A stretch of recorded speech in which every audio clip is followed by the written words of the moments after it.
नमस्कार दोस्तों, स्वागत है आपका स्टार ऑनलाइन स्टडी में। और आज हम बात करेंगे राजस्थान के सामान्य परिचय के बारे में, भाग 3 के बारे में। सामान्य परिचय राजस्थान का, जिसके अंदर हमारे 2 भाग हो चुके हैं। आज तीसरा भाग है जिसमें हम राजस्थान के जो प्रतीक हैं उनके बारे में बात करेंगे, उनके बारे में अध्ययन करेंगे विस्तार रूप से कि राजस्थान के प्रतीक कौन कौन से हैं, उनके बारे में चर्चा करेंगे। और उससे पहले मैं दोस्तों ये कहूँगा, अगर आपको ये वीडियो पसंद आती है तो चैनल को ज़रूर लाइक करना, और अगर आपको लगता है कि ये वीडियो आपके लिए फ़ायदेमंद है तो चैनल को ज़रूर सब्सक्राइब करना। तो चलिए अब बात करते हैं राजस्थान के प्रतीक है उनके बारे में। तो मित्रों, हम राजस्थान के प्रतीक है उनके बारे में भी बात करेंगे और उनके चित्र भी साथ साथ में देखेंगे ताकि आपको अच्छे तरीके से समझ आ जाए। हम ये वीडियो है जो दूसरों से हम अलग बनाएंगे, जिसके अंदर आपको साथ साथ में इसकी पिक्चरें भी दिखाई जाएंगी ताकि आपको पता चल जाए, जो फ़ोटोज़ हैं उसकी भी पता चल जाए। तो राजस्थान के प्रतीक के बारे में सबसे पहले हम बात कर रहे हैं। राज्य का जो वृक्ष है, राज्य वृक्ष कौन सा है? राज्य वृक्ष है हमारा खेजड़ी। खेजड़ी के बारे में बात करें तो खेजड़ी के बारे में बेसिक जानकारी हम क्या रखते हैं, इसे राजस्थान का गौरव कहते हैं अथवा थार का कल्प वृक्ष कहते हैं। देखिए जी, राजस्थान का गौरव है क्योंकि राजस्थान में बहुतायत मात्रा में कौन सा है, खेजड़ी वृक्ष पाया जाता है, और थार का कल्प वृक्ष के नाम से भी खेजड़ी जाना जाता है। और अगर हम इसका बात करें, इसका वैज्ञानिक नाम है, तो मित्रों परीक्षाओं में वैज्ञानिक नाम भी पूछ लेते हैं, तो इसका वैज्ञानिक नाम भी अपने को पता होना चाहिए, जिसे प्रोसेसिव सिनेरियो के नाम से जाना जाता है। प्रोसेसिव सिनेरिया है जो इसका वैज्ञानिक नाम है। अब बात आती है, जो राज्य वृक्ष खेजड़ी है उसको राज्य वृक्ष का दर्जा कब मिला? तो 1983 में इसे राज्य वृक्ष का दर्जा दिया गया था। अगर हम बात करें इस खेजड़ी के बारे में, इसका इतिहास के बारे में जाके देखते हैं कि इसका इतिहास क्या है और ये सर्वाधिक कहाँ होते हैं। तो जो खेजड़ी वृक्ष है वो सर्वाधिक मात्रा में शेखावटी क्षेत्र में होते हैं। शेखावटी क्षेत्र कौन सा है? जो सीकर, झुंझुनू, चूरू है वो शेखावटी क्षेत्र, वहाँ पर खेजड़ी जो वृक्ष हैं बहुतायत अधिक मात्रा में देखे जाते हैं। लेकिन सर्वाधिक जो हमें खेजड़ी देखने को वो मिलेगी हमारे नागौर जिले में मिलेगी जी।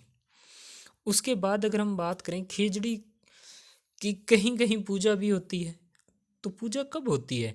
इसकी पूजा होती है विजयदशमी के दिन, यानी दशहरे वाले दिन खेजड़ी की पूजा होती है। ऐसा माना जाता है कि दशहरे वाले दिन यानी विजयदशमी को खेजड़ी की पूजा करना शुभ माना जाता है।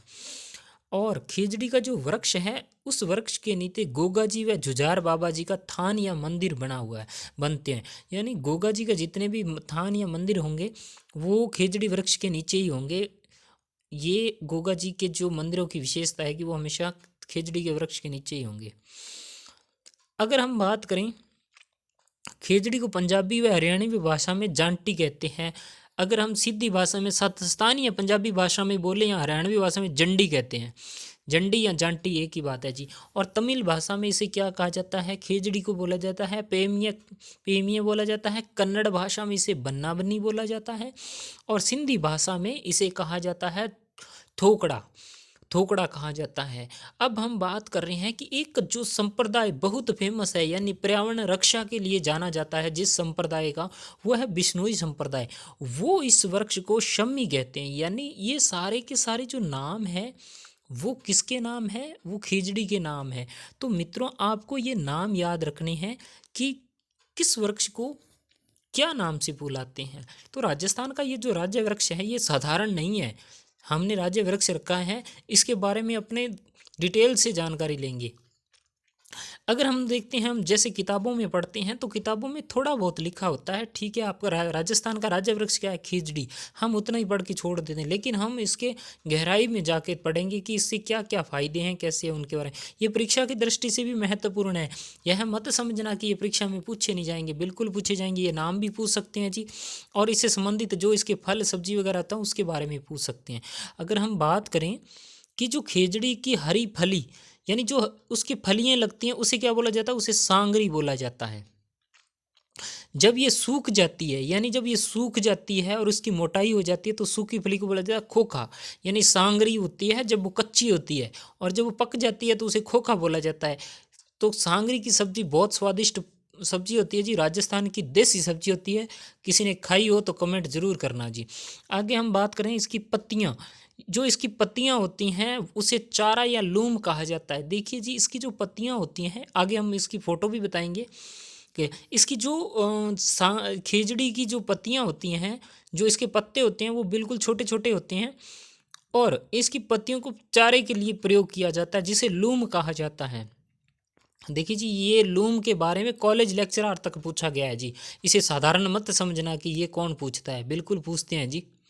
आगे हम बात करें खेजड़ी वृक्ष के, जो है इसके अंदर कुछ कीट पाए जाए, मतलब इसमें रोग जो नुकसान पहुंचाते हैं वो कौन सा है, वो उनके दोनों के नाम याद रख लेना, साइंस की दृष्टि से महत्वपूर्ण है, जिसे बोला जाता है सेलेस्ट्रोना जो एक कीड़ा है, और ग्लाइकोट्रोमा ये एक कवक है, जो दोनों इसको दो कीड़े हैं जो इसको नुकसान पहुंचाते ही हैं, जो इसको पहुंचाने वाले तो नुकसान पहुंचाने वाले ये दो कीड़े और कवक हैं, इनको आप ध्यान रखना। आपको ये हो सके तो आप साथ में नोट भी कर लेना, ग्लाइकोट्रोमा और सेलेक्ट्रोना। अगर हम आगे बात करें, वैज्ञानिकों ने खेजड़ी के वृक्ष की आयु कितनी बताइए। देखिए, ये वृक्ष ऐसा है जिसकी आयु 5000 वर्ष मानी गई है, यानी इतना पुराना वृक्ष है। अब आप कहोगे ऐसा तो हो ही नहीं सकता, कोई 5000 वर्ष पुराना वृक्ष थोड़ी हो सकता है। तो हमें परिणाम के तौर पर देख सकते हैं, देखिए वो काट देते हैं वो अलग बात है, बाकी इसकी उम्र बहुत लंबी होती है। राजस्थान की कोई भी चीज़ साधारण नहीं होगी, इस बात का ध्यान रखना जी। मंगली आवास गांव है जी अजमेर में, वहाँ पर दो वृक्ष मिले हैं जिनकी आयु 1000 वर्ष पुरानी मानी गई है, जिससे पता चला है कि इनकी वृक्ष आयु कितनी है, 1000 वर्ष पुराने। तो आप बताइए 5000 वर्ष क्यों नहीं हो सकती। ये मंगली आवास गांव अजमेर में आज भी वृक्ष हैं, कभी किसी को मौका मिले तो जाके देख सकते हैं, यह है सत्य है पूर्ण रूप से। तो आज तक आपने इस खेजड़ी के बारे में सीधा ही पढ़ा है कि राजस्थान का राज्य वृक्ष क्या है, खेजड़ी, इतनी गहराई में नहीं पढ़ा है। और ये सारा का सारा महत्वपूर्ण है जो मैं करवा रहा हूँ। इसके बाद खेजड़ी का महत्व जो महाभारत काल में ही थे, जो पांडवों को जब अज्ञातवास मिला था, यानी 12 वर्ष का वनवास और 13वें वर्ष का अज्ञातवास, तो अज्ञातवास के दौरान अपने शस्त्र थे जो उन्होंने खेजड़ी वृक्ष पर छिपाए थे जी। और इन्हें कब लेते हैं, विराट युद्ध में जब विराट युद्ध होता है तब उस समय अर्जुन ब्रहनला के रूप में इसी वृक्ष खेजड़ी का वृक्ष अपने अस्त्र शस्त्र उतारते हैं। तो ये पांडवों के समय तक इसके परिणाम मिलते हैं जी, यानी पांडवों का क्या है, महाभारत काल तक का इसका इतिहास मिलता है जी। आगे हम बात करें, इस खेजड़ी के लिए राज्य का सर्वप्रथम बलिदान हमें देखने को मिलता है जी बिश्नोई संप्रदाय। देखिए जी, बिश्नोइयों के अंदर इस वृक्ष को और वन्य जीव या पर्यावरण के लिए अटूट प्रेम है, इसमें कोई दो राय नहीं है।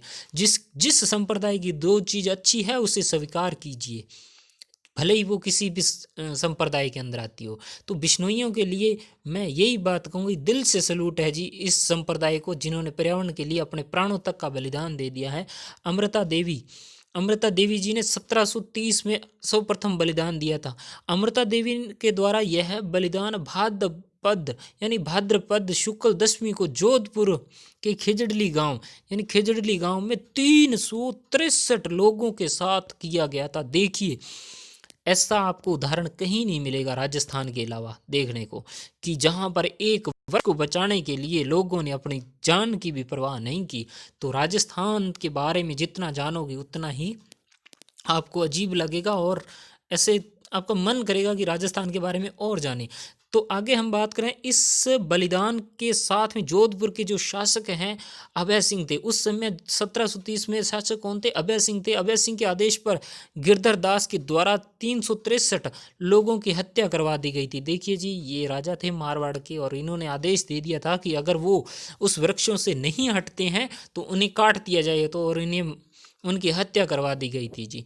अमृता देवी रामोजी बिश्नोई की पत्नी थी जी, और बिश्नोई संप्रदाय द्वारा किया गया यह बलिदान साका या खड़ाना कहलाता है। देखिए कॉलेज लेक्चरर में पूछा गया है, ये वाला खड़ाना का संबंध किस संप्रदाय से था जी, ये था जी बिश्नोई संप्रदाय से। खड़ाना बोला जाता है बलिदान देने को, या साका तो आप सभी को जानते हैं लेकिन खड़ाना के बारे में नहीं जानते। तो खड़ाना था जी बलिदान देना जी पर्यावरण के लिए।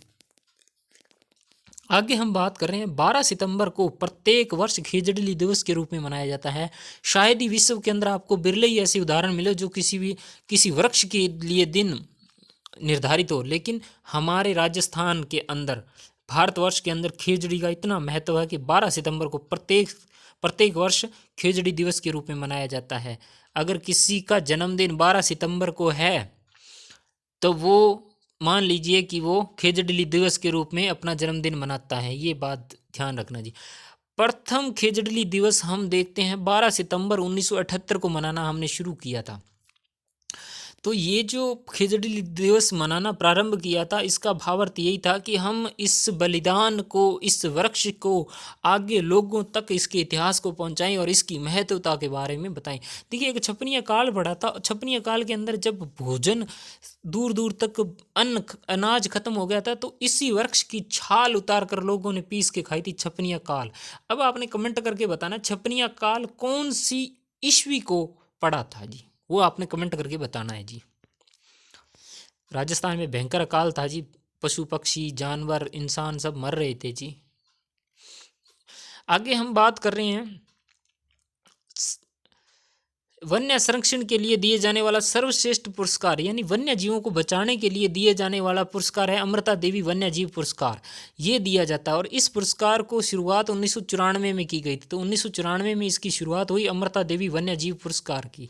तो इस पुरस्कार के तहत कोई भी अगर संस्था है, यानी किसी भी NGOs वगैरह है, यानी संस्था को अगर देना हो तो 50,000 रुपये दिए जाते हैं। अगर कोई व्यक्ति वन्य जीवों के लिए कुछ करता है, व्यक्ति को अगर देना हो तो 25,000 रुपये दिए जाते हैं, उसे पुरस्कार स्वरूप राशि। तो ये पुरस्कार दिया जाता है। अगर कोई संस्था है उसको 50,000 रुपये मिलेंगे, अगर कोई एक व्यक्ति है तो उसे 25,000 रुपये दिए जाते हैं, अगर वो वन्य जीवों के लिए कुछ अद्भुत कोई कार्य करता है या कुछ अच्छे प्रयास करता है। तो अब हम बात कर रहे हैं कि पहला जो प्रथम अमृता देवी वन्य जीव पुरस्कार किसे दिया गया था, तो ये गंगाराम जी बिश्नोई है, उनको दिया गया था जी। इसके बाद ऑपरेशन खेजड़ले की शुरुआत, खेजड़ला कब की शुरुआत हुई थी, ये 1991 में हुई थी। ये प्रश्न भी आया हुआ है जी सेकंड ग्रेड में जी। ऑपरेशन खेजड़ा की शुरुआत कब हुई, 1991 में हुई थी जी। अब हम बात कर रहे हैं कि इसका एक वैज्ञानिक नाम आया था, जो हमने अभी अभी पढ़ा है जी खेजड़ी के बारे में। तो वो हम हुआ, तो उसके बारे में क्यों पढ़ा, तो इसका कहाँ से आया, किसने लेके आया था, तो वो देखिए जी, ये एक वैज्ञानिक थे जी, कोरोलेस लीनियस थे, जिन्होंने सभी वर्गीकरण किया था। यानी वैज्ञानिक वर्गीकरण के जो जनक कहे जाते हैं वो कहे जाते हैं कोरोलेस लीनियस कहे जाते हैं, जिन्होंने सभी को वैज्ञानिक नाम दिए थे, वनस्पतियों को नाम दिए थे और उन्होंने इंसानों को भी नाम दिया था, यानी मानव को भी, मनुष्यों को भी नाम दिया था, जिसे होमोस्पेनियस कहा जाता है। होमोस्पेनियस रखा था। होमोस्पेनियस का अर्थ होता है बुद्धिमान, यानी बुद्धिमान मानव का उदय कब होगा, से आज से 30 से 40 हजार वर्ष पूर्व बुद्धिमान, यानी बुद्धि उसका कब आ गई थी, 30 से 40 हजार वर्ष पूर्व आ गई थी, इसीलिए उसे बुद्धिमान मानव का संज्ञा दी थी, जिसको कहा जाता है होमोस्पेनियस कहा जाता है। और इसका वर्गीकरण करने वाला वैज्ञानिक कौन था, वो था कैरोलस लीनियस था। तो मित्रों, ये बहुत ज़्यादा महत्वपूर्ण था। ये खेजड़ी के बारे में था जी। आपने खेजड़ी के बारे में सामान्य सामान्य बातें ही जानते हो कि राजस्थान का राज्य वृक्ष खेजड़ी है और इसकी शुरुआत, इसको राज्य वृक्ष का दर्जा 1983 में दिया गया था। लेकिन इतनी चीज़ें जुड़ी हुई है, ये राजस्थान का राज्य वृक्ष है, इसके लिए आपको बहुत से प्रश्न इससे आज आपके सामने आए हैं। इसके बाद आगे हम बात करेंगे, जो आगे हमारा आएगा उसके बारे में बात करते हैं कि इसके बाद आता है जी रोहिड़े का पुष्प। रोहिड़े का पुष्प है जो राज्य पुष्प है जी। रोहिड़े का जो पुष्प है जी, रोहिड़े का पुष्प को 1983 में, इसको भी 1983 में राज्य पुष्प घोषित किया गया था और इसे मरुशोभा भी कहा जाता है। तो अगर आपसे पूछे राजस्थान की मरुशोभा कौन सी है, तो वो राज्य पुष्प रोहिड़े का पुष्प है जी। रेगिस्तान का सागवान भी कहा जाता है। इसकी लकड़ी बहुत ज़्यादा मजबूत होती है, जो कि फर्नीचर वगैरह के लिए बहुत काम आती है जी। इसका वैज्ञानिक नाम टिक्कोमेला अंडुलेटा है जी। ये भी नाम नोट कर लेना जी साथ साथ में। इसका वैज्ञानिक नाम है टिक्कोमेला अंडुलेटा, ठीक है जी। रोहिड़ा सर्वाधिक राजस्थान के पश्चिमी क्षेत्रों में देखा जाता है। जो पश्चिमी शुष्क मरुस्थल प्रदेश है वहाँ पर रोहिड़ा अधिक देखा जाता है। इसे राजस्थान का सागवान भी कहते हैं। आगे हम बात करें, जो रोहिड़े के पुष्प है वो कब लगते हैं, वो मार्च अप्रैल में लगते हैं। बहुत ज़्यादा सुंदर होते हैं जी। इनके जो पुष्प होते हैं वो मार्च अप्रैल के महीने में खिलते हैं और इन रंगों का जो गहरा केसरिया रंग और हरी मिर्च में फैला हुआ रंग होता है, यानी केसरिया रंग का होता है। अभी आपको उसकी फोटो बताएंगे कि किस तरीके का है जी। आगे हम बात करें, जोधपुर में रोहिड़े को मारवाड़ का टीक कहा जाता है। जोधपुर में मारवाड़ का टीक कहा जाता है, यानी जोधपुर के लोग रोहिड़े को बहुत अधिक मानते हैं जी। इस बात को हमें मानना पड़ेगा जी। आगे हम बात करें राज्य पशु। देखिए, पहले राज्य पशु थे, एक ही था, लेकिन अब दो है, पहला था चिंकारा, चिंकारा, और दूसरा है ऊंट। चिंकारा को 1981 में राज्य पशु घोषित कर दिया गया था। तो राजस्थान का अगर पूछे राज्य पशु कौन सा है, चिंकारा। यह एंटीलोप प्रजाति है, यानी एंटीलोप प्रजाति है, और इसका वैज्ञानिक नाम क्या है, गजेला गजेला। देखिए इसके जो वैज्ञानिक नाम है, कोई भी जानवर के हैं, किसी के भी हैं, तो आपको ये याद रखने हैं, परीक्षा में इससे संबंधित आपसे पूछे जा सकते हैं। आगे हम बात करें हैं, चिंकारा को छोटा हिरण के उपनाम से भी जाना जाता है, और चिंकारों के लिए नारगढ़ अभ्यारण्य जयपुर प्रसिद्ध है। देखिए ये प्रश्न आपसे पूछ सकता है। आगे आपको बताता हूँ, राजस्थान का राज्य पशु चिंकारा सर्वाधिक मरु भाग में पाया जाता है, यानी मरु जो मरुस्थलीय भाग वहाँ पाया जाता है। हम बात कर, अगर आपसे प्रश्न पूछेंगे कि चिंकारा किस अभ्यारण्य में सर्वाधिक पाया जाता है, तो वो जयपुर का नारगढ़ अभ्यारण्य है, जहाँ पर चिंकारा सर्वाधिक मात्रा में देखे जाते हैं। अब चिंकारा एक तत्वाद्य यंत्र भी है, इसका भी ध्यान रखना, उसका नाम भी चिंकारा है जी। वो वाद्य यंत्र करवाएंगे, उसमें आपको दिखाएंगे क्या है जी। तो चिंकारा एक तत्वाद्य यंत्र भी है जी। इसके बाद आता है जी ऊंट। ऊंट के बारे में अगर बात करें तो ऊंट के बारे में थोड़ी सी जानकारी लेंगे। ऊंट राजस्थान का राज्य पशु है, जिसे 2014 में राज्य पशु घोषित कर दिया गया था। अब देखिए चिंकारा है वो जंगली है, जबकि ऊंट है वो पालतू है, यानी घरों में पाला जाने वाला है। तो ऊंट को डोमेस्टिक एनिमल के रूप में संरक्षित श्रेणी में रखा गया है, जबकि चिंकारा को नॉन डोमेस्टिक एनिमल की श्रेणी में रखा गया है। तो इस बात का ध्यान रखना जी। तो हमारा अगर घरेलू या पालतू कहीं, तो वो पशु हमारा कौन सा है, ऊंट है जी। राजस्थान का रेगिस्तान का जहाज कहा जाता है, उसके बारे में थोड़ा सा और आगे विस्तार पूर्वक बात करते हैं जी। इसके बाद है जी राज्य पक्षी गोडावन। अगर आपसे पूछे राजस्थान का राज्य पक्षी कौन सा है, वो गोडावन है जी। देखिए जी गोडावन के बारे में आपको बहुत कम जानकारी मिलेगी, लेकिन आपको मैं बताता हूँ 1981 में इसे राज्य पक्षी के तौर पर घोषित कर दिया गया था। और ये ग्रेट इंडियन बेस्टर्ड भी कहा जाता है, इसे ग्रेट इंडियन बेस्टर्ड भी कहा जाता है। यह शर्मिला है, यानी इसे शर्म बहुत आती है। लो जी, पक्षियों को भी शर्म आती है जी, सोचने वाली बात है जी। इसे पाल मोरडी भी कहते हैं। पाल मोरडी के नाम देखो, मारवाड़ी भाषा में इसे पाल मोरडी बोलते हैं जी। गोडावन तो इसका हमारे सामान्य भाषा में क्या है कि किताबी भाषा में है, वैसे इसका नाम पाल मोरडी सोन चिड़िया भी कहा जाता है, सोन चिड़िया भी कहा जाता है, जिसका वैज्ञानिक नाम क्राइसोटिस नाइग्रेसिप्स है। तो ये आप नोट कर लेना जी इसको, क्राइसोटेसियस को, जो कि किसका नाम है, गोडावन का है जी। ये पूछ सकते हैं जी, कॉलेज लेक्चरर के एग्जाम में भी ऐसे प्रश्न पूछे गए थे। अब आप कहोगे कौन से में पूछे, 2014 वाला पेपर हुआ था, उठाकर देख लेना, किसी को विश्वास ना हो तो जी। आगे हम देखते हैं, गोडावन को सारंग, कूकना कूकना तुकदर, बड़ा तिलोर, ये तिलोर एक उड़ने वाला पक्षी होता है जी, यानी बड़ा तिलोर। तिलोर छोटा होता है, ये गोडावन बड़ा होता है, इसीलिए इसे बड़ा तिलोर के नाम से भी जाना जाता है। गोडावन को हड़ौती क्षेत्र में सोरसेन, जो हड़ौती क्षेत्र है यानी कोटा बूंदी झालावाड़ वाला, वहाँ सोरसेन में इसे माल मोरडी कहा जाता है। और आगे हम बात करें, गोडावन पक्षी को राजस्थान के 3 जिलों में सर्वाधिक देखा जाता है। कौन कौन से हैं उनके बारे में विस्तार पूर्वक चर्चा करते हैं जी। तो मरु उद्यान जैसलमेर बाड़मेर में देखने को मिलता है, सोरसन बारा में मिलता है, और सोंकलिया अजमेर में भी। ये 3 जगहों पर सर्वाधिक देखने को मिलता है। कौन सा जी, गोडावन जी। गोडावन के प्रजनन के लिए जोधपुर जंतुवाला प्रसिद्ध है, ये बहुत ज़्यादा महत्वपूर्ण है जी। गोडावन का प्रजनन केंद्र कौन सा है जी, जोधपुर जंतुवाला फेमस है जी। तो ये था गोडावन के बारे में। और गोडावन के बारे में एक छोटी सी जानकारी और ले लेते हैं। गोडावन का प्रजनन काल जो होता है, यानी प्रजनन काल कौन सा होता है, अक्टूबर नवंबर का महीना माना जाता है प्रजनन काल का। मूलतः ये जो पक्षी है वो कहाँ का है, वो अफ्रीका का, यानी अफ्रीका से आया हुआ पक्षी है जी।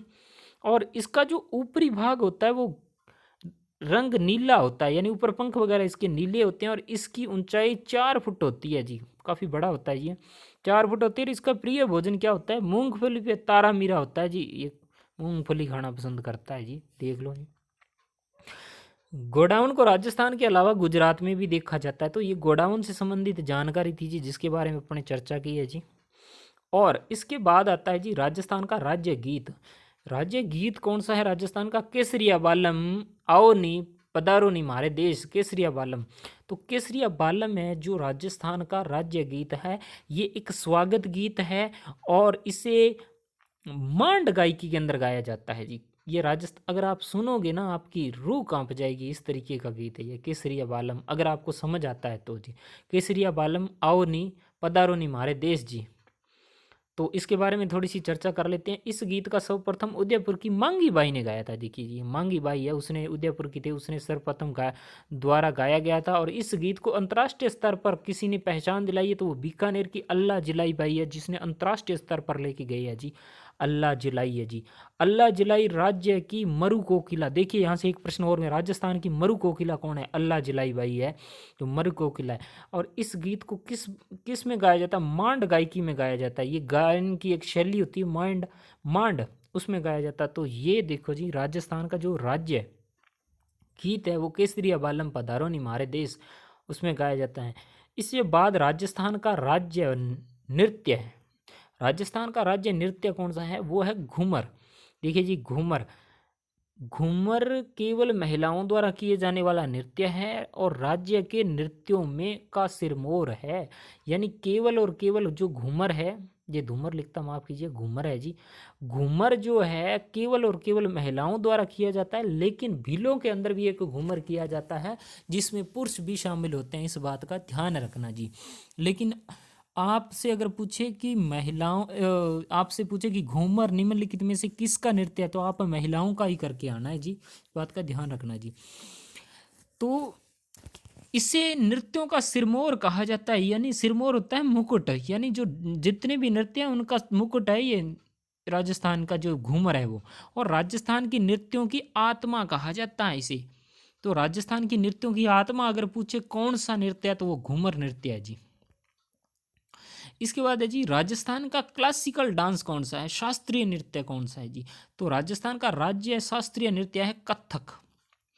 कथक अगर हम बात करें, उत्तरी भारत का प्रमुख नृत्य है। यानी जो उत्तर के अंदर जितने भी उत्तरी भारत का प्रमुख नृत्य कौन सा है? कथक है। और इसका मुख्य घराना अगर भारत में पूछे तो लखनऊ है, और राजस्थान में पूछे तो जयपुर है।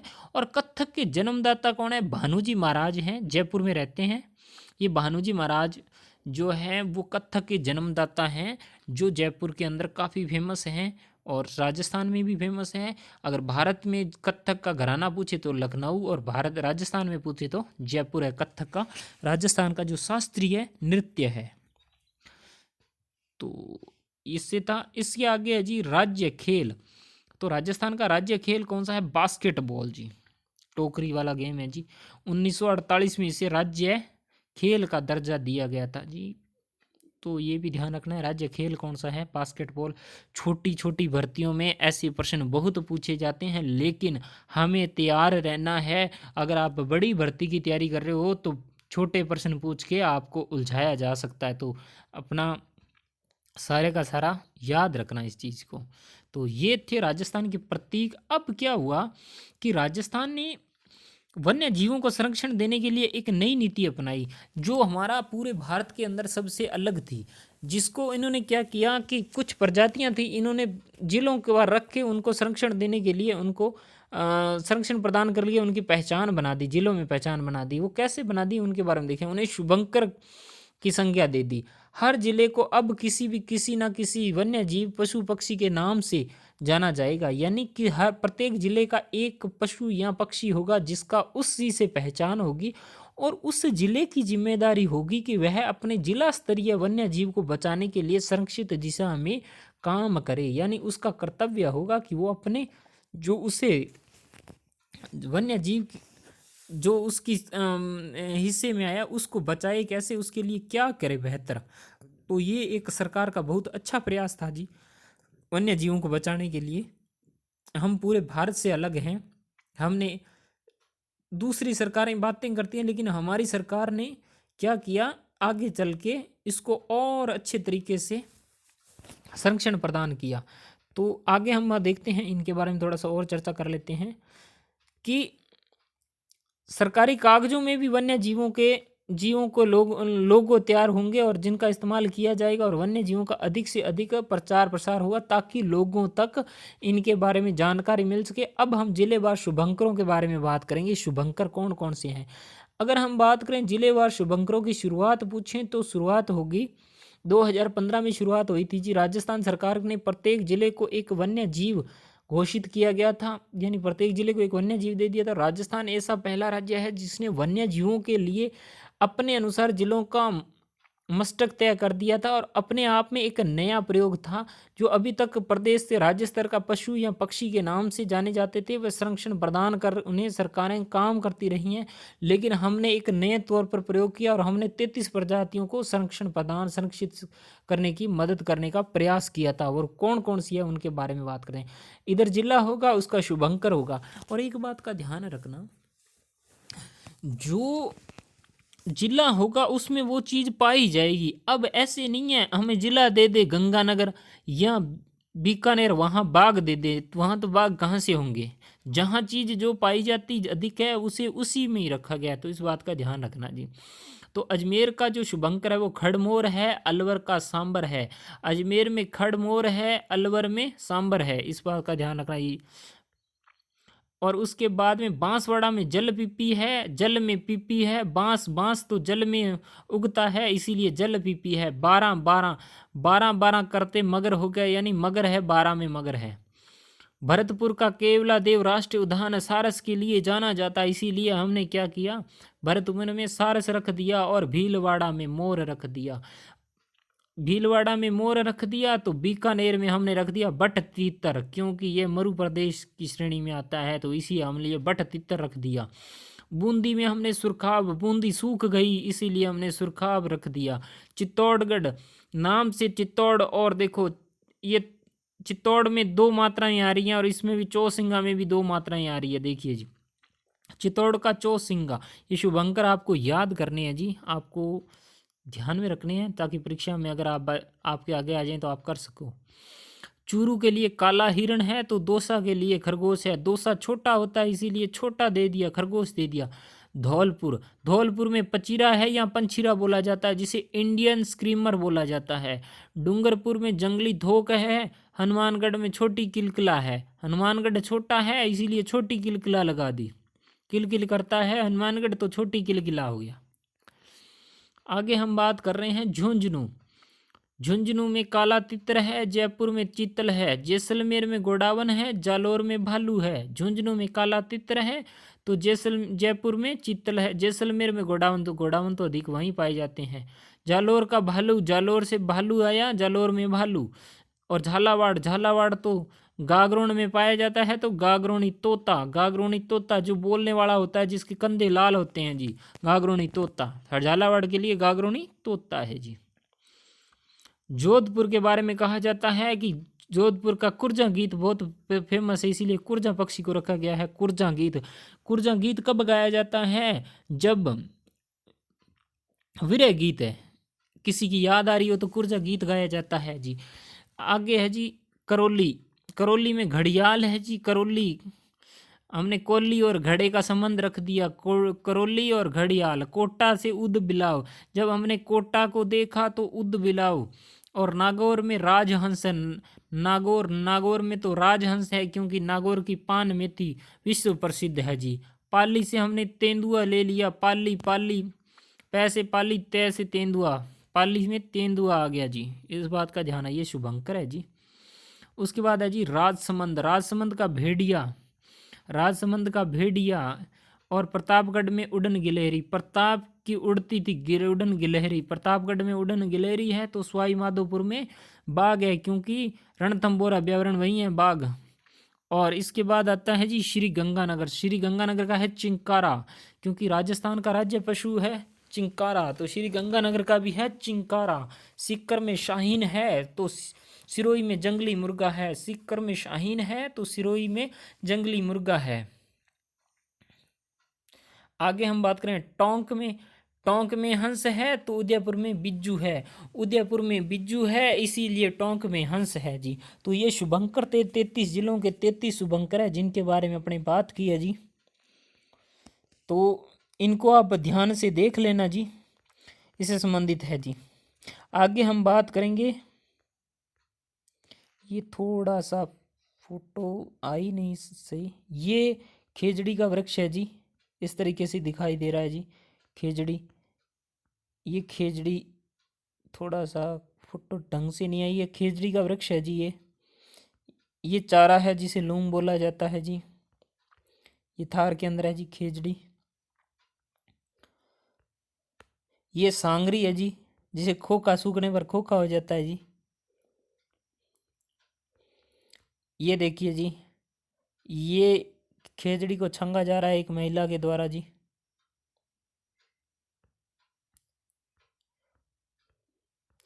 ये राजस्थान का राज्य पशु है जिसे चिंकारा, वैज्ञानिक नाम जिसका गजेला गजेला है। ये इस तरीके का होता है जी चिंकारा, देख लीजिए जी। तो ये है जी, ये है जी हमारा गोडावन, देख लीजिए जी, ये गोडावन है, इस तरीके का होता है जी ये गोडावन। ऊंचाई इसकी लगभग 4 फुट होती है जी गोडावन। जैसलमेर में अधिक देखने को मिलता है और जैसलमेर का शुभंकरी ये बास्केटबॉल राज्य खेल है बास्केटबॉल। इसके बाद ये है जी रोहिड़े का पुष्प, देखिए कितना सुंदर पुष्प है जी रोहिड़े का पुष्प। ये रोहिड़े का पुष्प है जी, देख लीजिए जी। राजस्थान का सागवान कहा जाता है। और राजस्थान का जो ध्येय वाक्य है, पधारो नी मारे देश, ये ध्येय वाक्य है यानी स्लोगन है कभी। ये राजस्थान का ध्येय पधारो नी मारे देश। और ये राजस्थान का राज्य जो पशु है वो कौन सा है, ऊंट है जी। और इसके गले में जो डाल रखा है वो गोरबंद है जी, इसे गोरबंद बोलते हैं जी। जो गले का जो आभूषण है इसे गोरबंद बोला जाता है जी। ये देखिए जी गोरबंद है जी। तो राजस्थान के बारे में जितना जानोगे उतना कम है जी। ये देखिए ये राजस्थान का सिंगारा हुआ है, देखिए कितना सुंदर लग रहा है जी। ये राजस्थान का राज्य पशु ऊंट है जी, राजस्थान का जहाज कहा जाता है जी, देखिए जी। और इसके गले पर जो आभूषण है बांध रखे हैं ये गोरबंद है जी, गोरबंद गीत भी है जी। इसके बाद ये आती है ऊंट पर की जाने वाली उस्ता कला, देखिए जी ये शरीर की उसके बालों पर की जाती है। देखिए यहाँ पर ये की हुई है, ये देखिए यहाँ पर एक घोड़े का चित्र बना हुआ है। और ये देखिए यहाँ पर बालाजी की फोटो बनी हुई है। और ये बीकानेर उत्सव महोत्सव लिख रखा है, तो देखिए कितना शानदार किया जाता है। और इस उस्ता कला कहा जाता है, ये बीकानेर की प्रसिद्ध है जी, ऊंट पर की जाती है, लोग श्रृंगार के लिए करते हैं। उसके बाद अगर हम बात करें, ये देखिए जी कितना ज़बरदस्त तरीके से इन्होंने सजाया हुआ है ऊँट को जी। ये उनकी ऊपर वाले के बालों पे उकेरी गई चीज़ें हैं जी। और ये देखिए ये सोने व चांदी से उस्ता कला किया जाता है। देखिए ये मोर है जी, ये बीकानेर की प्रसिद्ध है जी, मुनियावरा की कला कहलाती है ये जी। ये मोर रहा, ये उस्ता कला का ही उदाहरण है। इसके बाद ये देखिए जी ये ऊँट का आ गया उस्ता कला। उस्ता कला कहाँ की, बीकानेर की प्रसिद्ध है। ये घूमर नृत्य आ गया, महिलाओं के द्वारा समूह में किया जाता है, घूमर नृत्य है। ये देखिए जी घूमर नृत्य है राजस्थान का।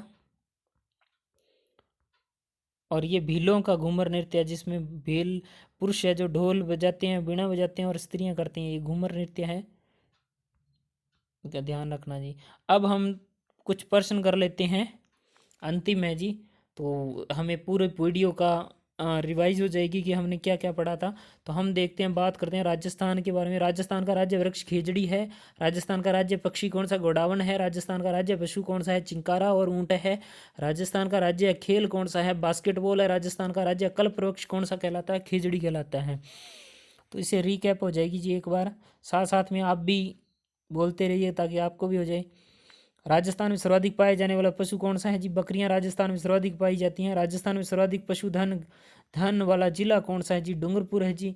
राजस्थान में न्यूनतम पशुधन वाला जिला कौन सा है, जैसलमेर है जी, क्योंकि यहाँ पर वनस्पति सबसे कम है जी। इसके बाद हम बात करें राजस्थान में सर्वाधिक मुर्गियां कहाँ पाई जाती है, अजमेर में अंडों की टोकरी अजमेर को कहा जाता है जी। राजस्थान में न्यूनतम मुर्गियां कहाँ पाई जाती है, बाड़मेर में न्यूनतम मुर्गियां पाई जाती हैं जी। राजस्थान की कामधेनु किसे कहा जाता है जी, राठी गाय को कहा जाता है जी, जैसलमेर एरिया में पाई जाती है जी। राजस्थान की मैरिनो किसे कहा जाता है, चोकला भेड़ को कहा जाता है जी।